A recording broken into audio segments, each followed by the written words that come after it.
What is going on, everybody? Anon here, and happy Friday night.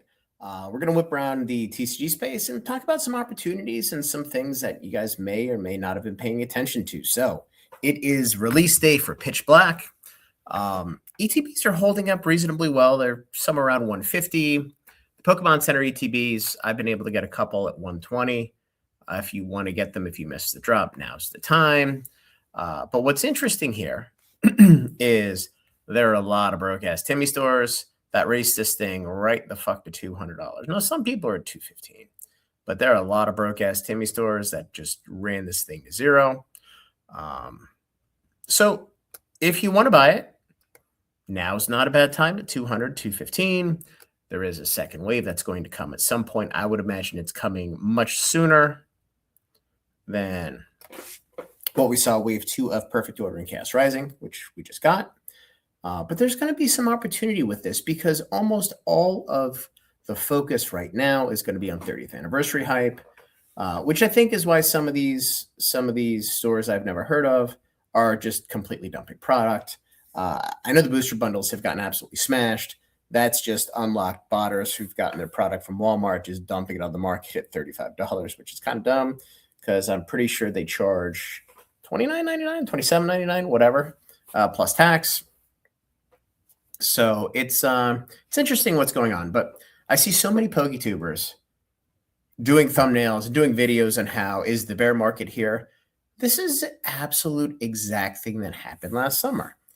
People go on vacation, they get distracted, the market slows down, then everybody gets a little nervous.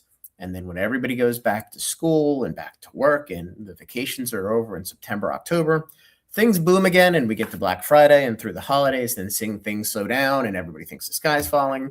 Then January, February come back and everything starts moving forward again.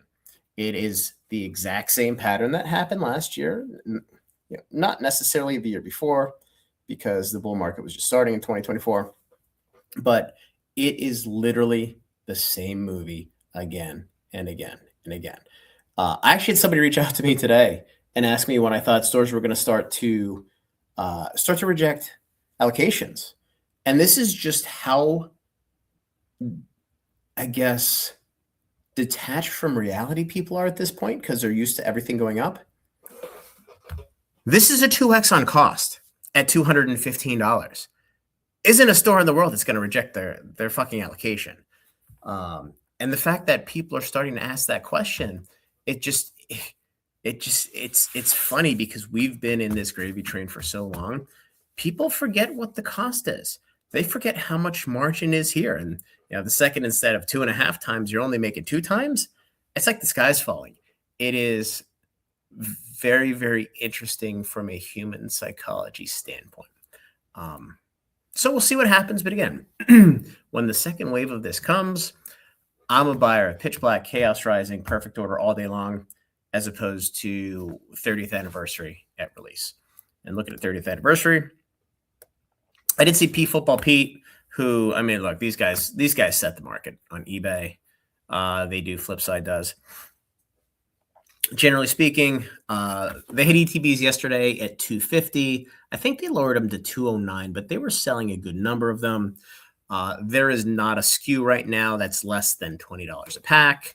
I do anticipate that is going to continue. Now, I will tell you that there are quite a few poster collections that are coming. We might see this get down to the 15 range, but I do not see a world where these packs go below $15 at any point in time. And that is the loose pack price where every single one of these motherfuckers is tampered, weighed, metal detected, whatever you want to call it, to make goddamn sure that they're not selling you a God pack. So that is the impaired price of a loose pack. Now, I will tell you guys, the 3 chase cards have not been spoiled yet because we have not seen the monochrome colors or the monochrome cards like we've had before. And I'm telling you that there is going to be a purple one, a green one, and a red one. I'm pretty sure you guys can guess the Mewtwo, the Mew, and the Pikachu. They're coming. They are only in God packs, so they're somewhere in the 1 in 10,000 range, and there's going to be 1 per God pack. So it's going to be like a 1 in 30,000 pull rate on these cards. Nobody's ever going to know it. Nobody's ever going to accept it. but it is going to be brutal, and those cards are all going to be multiple thousands of dollars. Quite honestly, if they're not $2,000 to $5,000 cards, they're probably underpriced and they're a good buying opportunity. So that kind of is what it is. So that's Pokemon. Let's look at Magic. So we got spoilers today for 2027. And the comet is going to hit the Earth and we're all going to fucking die. Because every single person to a T on Reddit was super bullish and happy with the sets. I don't read Reddit. Somebody told me to look at it. And I thought I was in fucking Bizarre World because there's no little broke ass stinky Timmy who hasn't showered in 3 weeks bitching about how he hates the fucking set. It was absolutely mind blowing how Wizards of the Coast managed to align all of the whiny, bitchy ass, loud, broke people on Reddit. And they all want to buy the sets, which is absolutely fantastic. And it's terrifying at the same time because these guys know they can't increase the print runs. Like the total addressable market of this is growing at like 2, 3, 4% a year. So I don't know what's going to happen. So what I'm showing here, these are the next 3 sets for collector boxes. So the Hobbit right now is right at $800. Star Trek, which isn't until November, is $1,000. For those of you who didn't see, I did a video on this. This is probably going to be the set of the year. By the way, this is a really, really cool cover. For those of you who grew up in the 90s, you probably got to see some of the Next Generation ones. I know my dad used to watch every night. And the fact that they're using the actual character images, and it's not like some bullshit Tony Stark like we just saw in Marvel. It's the actual characters. It's actually really cool. And the fact that they have on-card autographs of Will Shat. I'm sure they're going to have Patrick Stewart, who's Picard. It's going to be a home run set. Whether you like Star Trek or not, people are going to buy it. And then you have Reality Fracture. They don't have the single boxes listed, but they do have the cases, which is bizarre. So, 6X of these. You're sitting right at $500 for Reality Fracture. We did get some spoilers today. The set's probably going to be really, really good. It's the last in the universe set of the year. So all 3 of these sets are probably going to be somewhere between a double off the wall to a home run. Probably no Grand Slam sets like Final Fantasy. I mentioned that I'm really excited about Star Trek because everybody assumed the bar was going to be garbage. Probably about the same as Turtles IP size. And they've outdone themselves. And it's going to be a full set. Remember, it's going to be a full set. There are all 10 Shocklands in the set. I think that's the first time that's happened. It is going to be a massive set that's very, very well put together. So just to set expectations. So let's look at 2027. And my intel was partial right, partial wrong. I did get the Zalfir one right. The Return to New Capenna and Kaldheim. Looks like that was pushed to 2028, maybe even 2029. Apparently part of the new story is something has to happen in New Capenna where Phyrexia comes, and I don't care. I don't care about the story. It's all bullshit anyway. But we have Noctis, which is, it's kind of, they keep going back to the Bloomborough-esque sets because they work.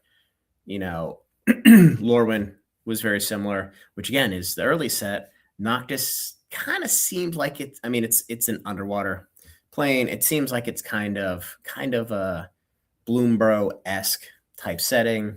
We have Kamigawa Titan Breach, which is Kamigawa and Ikoria, which Ikoria was the Godzilla set. So you have robot ninjas against Godzilla and Mothra. It's fucking cool. I don't even care what the set's like. It's gonna be cool. And then Zalfir, as I mentioned before, this is the plane that Mirage is on from 1996. So I think it's going to be cool if they lean into the nostalgia. They haven't leaned into the nostalgia of old sets for a long time. And then they did not announce any of the Universes Beyond sets. Best guess is they're obviously going to have a Marvel set. It's probably going to be like Guardians of the Galaxy or X-Men or something like that. I don't know what movies come out next year. Quite honestly, I don't care that much. Potentially Warhammer 40K. I'm not a Warhammer fan, but I am told that next year is the 40th anniversary of Warhammer. Obviously, there's been licensing between the companies in the past. And then the third set, I'm guessing is going to be a Paramount IP. If you guys just Google Paramount Media IPs, every single one that comes up is it's either a Universes Beyond set or a Secret Lair they've done. So you have Turtles, you have SpongeBob, you have Avatar, Transformers. I believe they have. They also have G.I. Joe, Mission Impossible. Shit, what else is it? But what's interesting is they also have DC Comics. So it could potentially be a DC Comics one. I don't know that they're going to get into that in Marvel at the same time.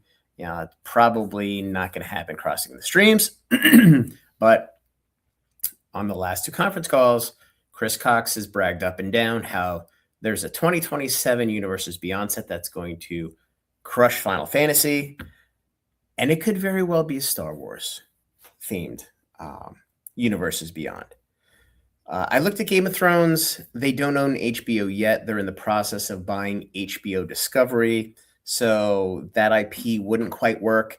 We know they've worked with Disney in the past, obviously, because they have the Marvel license. They've worked with Paramount because of all the reasons I've said. So, I'm just kind of looking at process of elimination because, Marvel certainly isn't going to beat Final Fantasy because it hasn't in the first two iterations.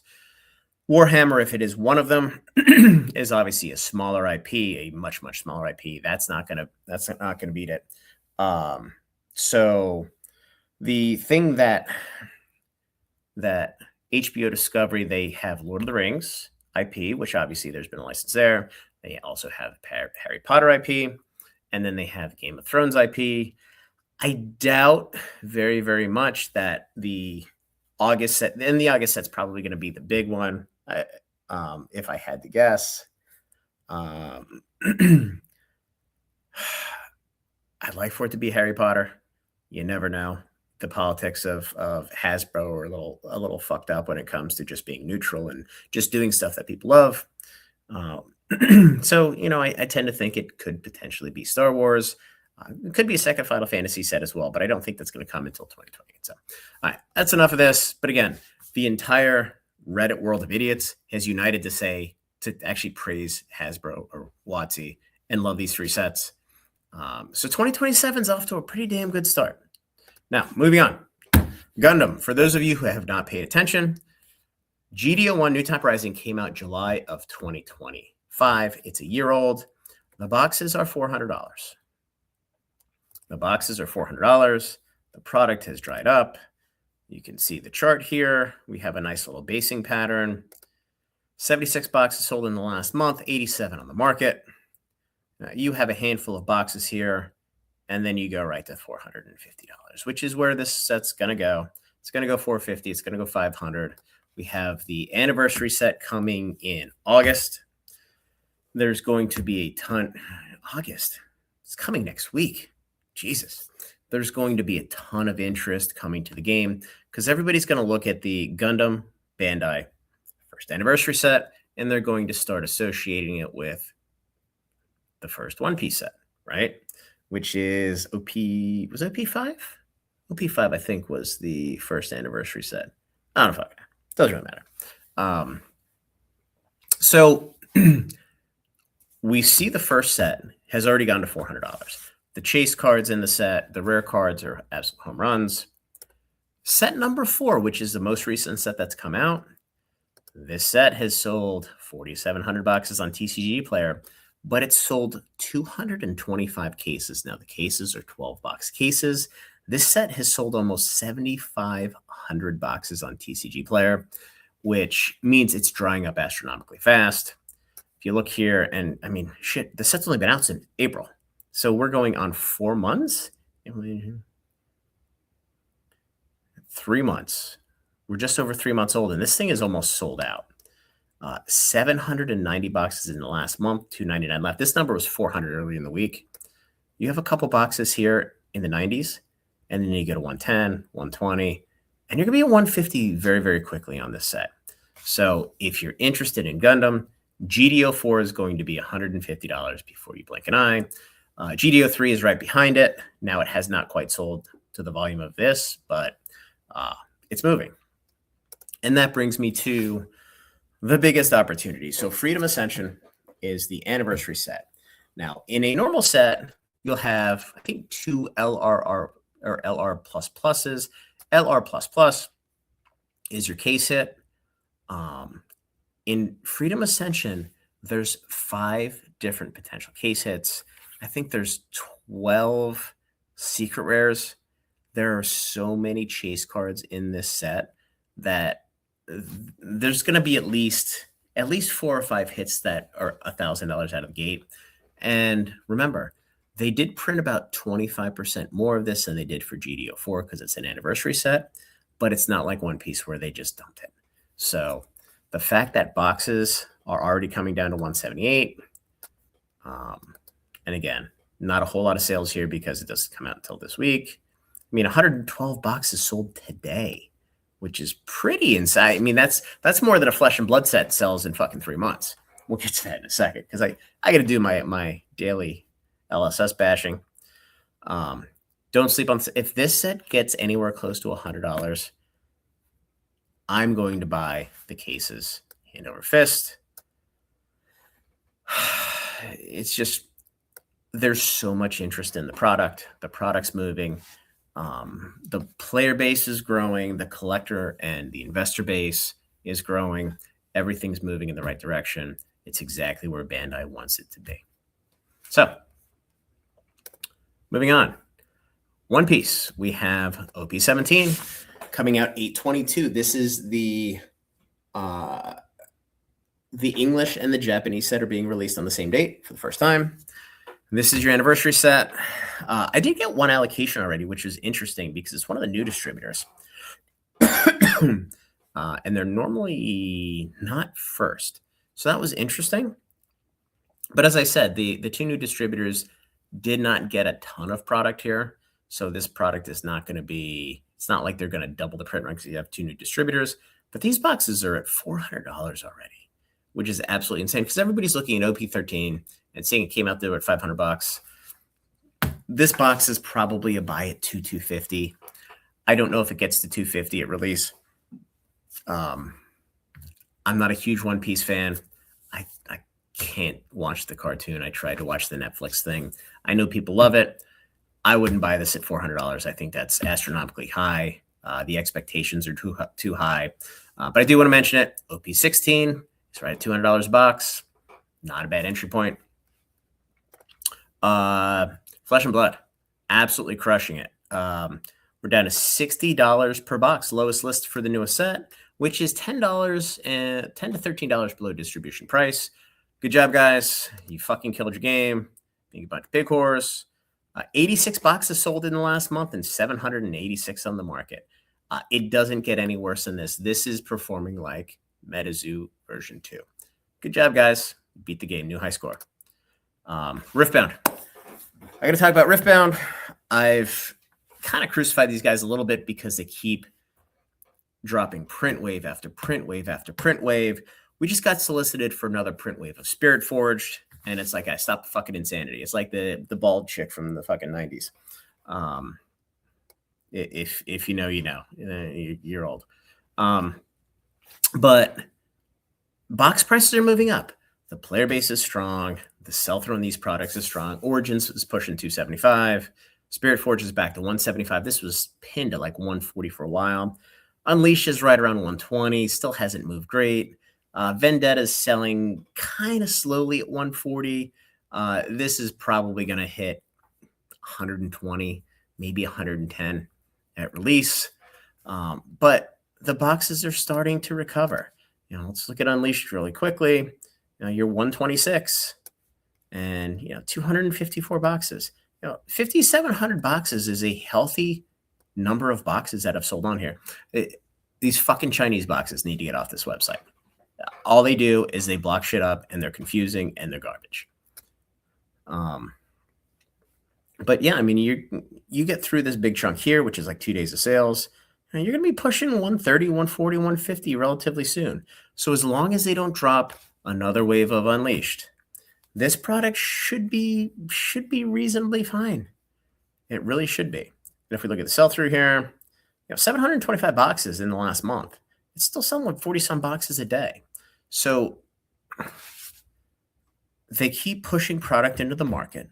The market has absorbed the product and has moved back up. And that's great, but it's only going to happen until it doesn't.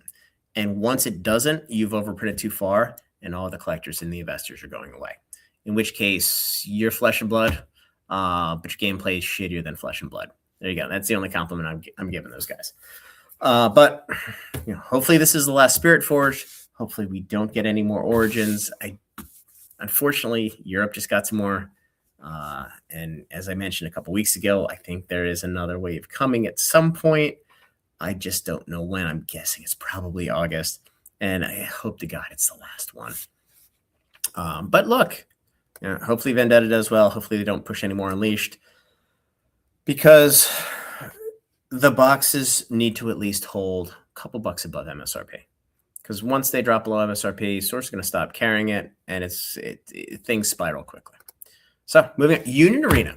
I don't talk about this that often. I have mentioned multiple weeks in my distribution update that they have gone to brick and mortar restricted and to keep an eye out for the price of the boxes.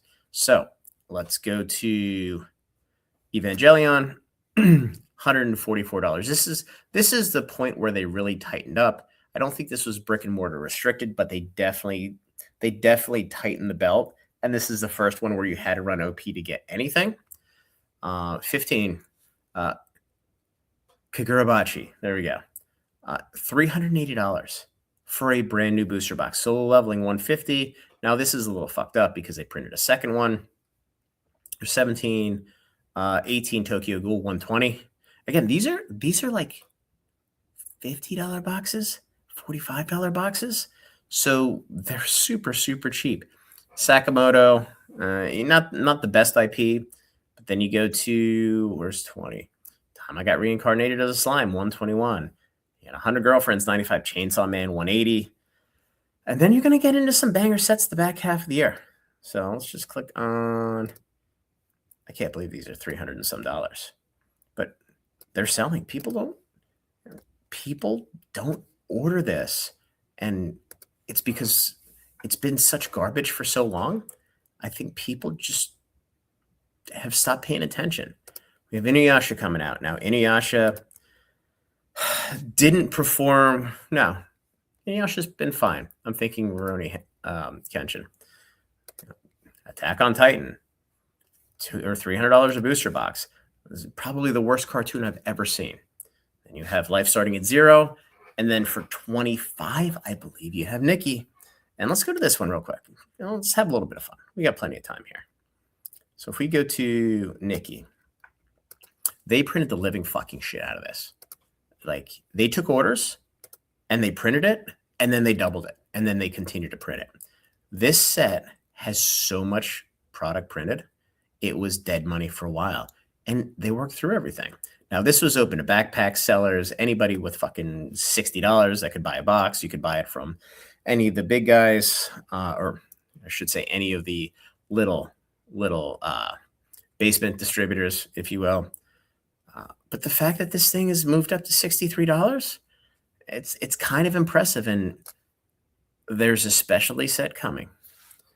And I don't even know if it's in here. Let me see. Let's see. Here we go. Premium pack, limited first edition.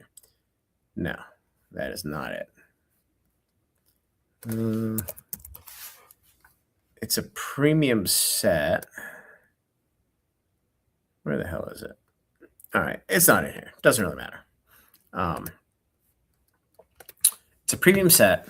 It has serialized cards, which these older sets don't have. It has on-card autographs, which these old sets don't have, and it's brick and mortar restricted.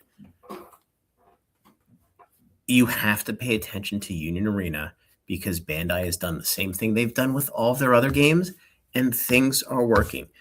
You got to run the organized play. Whether people show up or not, the boxes are profitable. It's a game.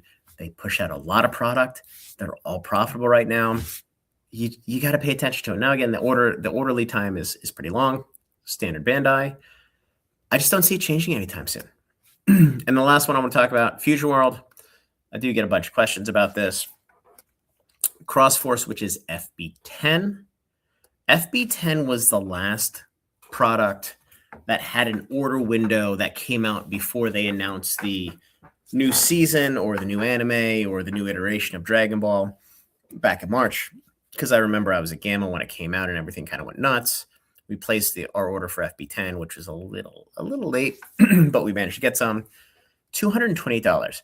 And for those of you who don't know, these boxes would come out and they dumped to like $60, and they would just sit there up until March of 2025. 2026, sorry.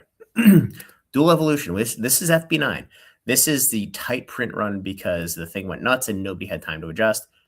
$500 a box, which is insane. 1,000 boxes sold on TCG Player. There's 70 left. That is how little product there is out here.